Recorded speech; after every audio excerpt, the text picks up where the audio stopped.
Dua, satu, dimensi lain bakolen, bakolen, deh bro.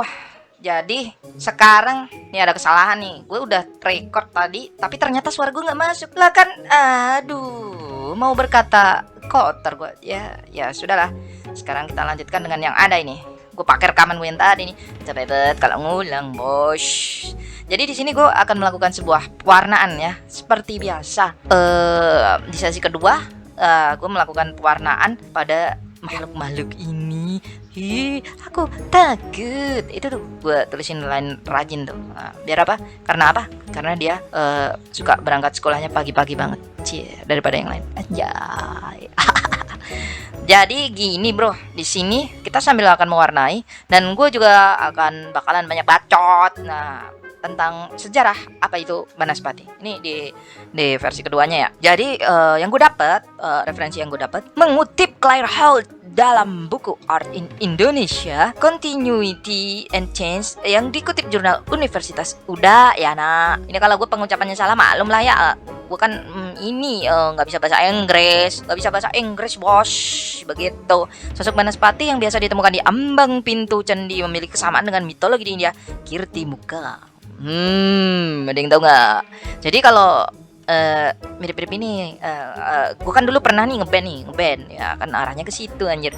Jadi drummer gue tuh ada seorang dalang dulu ya, masih kecil gue, dalang cilik ya. Sekarang orangnya udah tua, udah ubanan, udah botak lagi. Dia main fisik, enggak dong. Jadi gini, kalau di pewayangan itu, di wayang kulit yang gue tahu, dia mirip sama yang disebut rambut geni kalau nggak salah. Nah, kalau di wayang kulit, coba aja searching, kali aja ada. Kalau nggak ada ya nggak tahu. Tapi nggak mungkin lah, gila aja nggak ada. Jadi dalam jurnal yang sama, lewat buku Myth and Symbols in Indian Art and Civilization, Heinrich Zimmer menyebut pada mitologi tersebut dikisahkan tentang satu tokoh raja raksasa, Asura, atau yang disebut dengan Asura. Nah, itu bernama Jalandhara yang sakti dan kejam, bos. Lebih kejam dari ibu kota, anyay. Circol. Suatu ketika Jalandhara menitahkan satu tokoh raksasa sakti bawahannya yang bernama Rahu bulat, digoreng dadakan, cuma 500-an, hangat-hangat, mantep coy. Bukan dong. Nah, nih. Tuh udah jadi tuh. Udah jadi. Tapi bukan. Nah, yuk kita ulang lagi yuk. Kita mau warna yang ini aja dulu. Jadi begitu. Jadi si Rahu ini diperintah sama si Asura. Itu dari raja yang bernama Jalandhara untuk menghancurkan daerah surga. Wanya, surga dihancurkan. Rahu ke surga guna menghancurkan daerah dan kewibawaan kekuasaan dewa yang tertinggi di jagat raya, yaitu Dewa Shiva. Wanya, gimana ya? Wah, gue nggak nyampe ada makhluk yang diperintah oleh makhluk yang lain untuk menghancurkan kewibawaan dewa yang tertinggi di jagat raya, yaitu Dewa Shiva. Wah, nggak tahu gue deh. Nggak masuk lah, nggak tahu. Oke, lanjut. Serangan Rahu ke surga ini membuat Dewa Shiva menjadi murka. Dalam kemarahannya ini, dari satu titik di antara alis dan keningnya terlahirlah satu makhluk sangat dahsyat yang kemudian ditugaskan membasmi Rahu bulat. Digoreng tuh dia, atau diisi, jadinya Rahu isi. Anjir, kocak gue ya, kocak. Nih, kata siapa? Kocak. Nah, di situ kekuatan raksasa ciptaan si Dewa Shiva ini sangat dahsyat, kayak di RCTI, menyebabkan Rahu menjadi takluk dan memohon ampunan dari Dewa Shiva. Begitu, bos. Nih. Ini udah berwarna sekarang nih. Berwarna orange. Kalau api itu apa? Selain orange sama merah ya. Ini gue klik dulu nih. Nih, gue seleksi dulu nih. Ntar nih tiba-tiba warnanya berubah. Jadi apa? Warna-warni. Seperti kehidupan. Bullshit. Dan ya, nyampe mana tadi? Oh, jadi di sini si Kirti Muka itu karena dia saking rusuhnya ya di sini ya. Wah, dia akhirnya semuanya dimakan, semuanya dimakan, bos. Makan teman juga enggak tuh, bos. Aduh, raksasanya makan teman. Emangnya siapa? Emangnya Wewe Gombel? Cah. Dikisahkan selanjutnya raksasa ciptaan Dewa Siwa ini tanpa henti-hentinya memakan segala sesuatu yang dijumpainya. Aduh, boros juga ya. Yang gue pikir itu habis makan dia sakit perut nggak ya? Beraknya gimana tuh anjir? Habis makan banyak semuanya dimakan. Nah lu berak enggak? Aduh. Dewa Siwa menyadari masalah baru ini selanjutnya dengan segera memerintahkan agar sang raksasa ciptaannya segera memakan bagian tubuhnya sendiri. Aduh nggak berak dia. Oke. Titah penciptanya ini dipatuhi nih oleh sang raksasa. Lalu ia mulai memakan bagian tubuhnya dari kaki, terus lengan, bagian paha, bagian perut, dan dada hingga seluruh tubuhnya sendiri. Hanya bagian wajah atau kepalanya saja yang masih tersisa. Bem. Wanyai. Ini si Kiri Murta ini banget ya. Serem banget anjir, segalanya dimakan. Gue pikir nih ya, kalau dia bisa ini nih, makan kepalanya sendiri, dia makan gimana coba? Kan susah nih. Mulutnya di sini nih, mulut kan letaknya di sini nih, terus mau memakan lidah sendiri jadi begitu. Aduh, susah juga sih.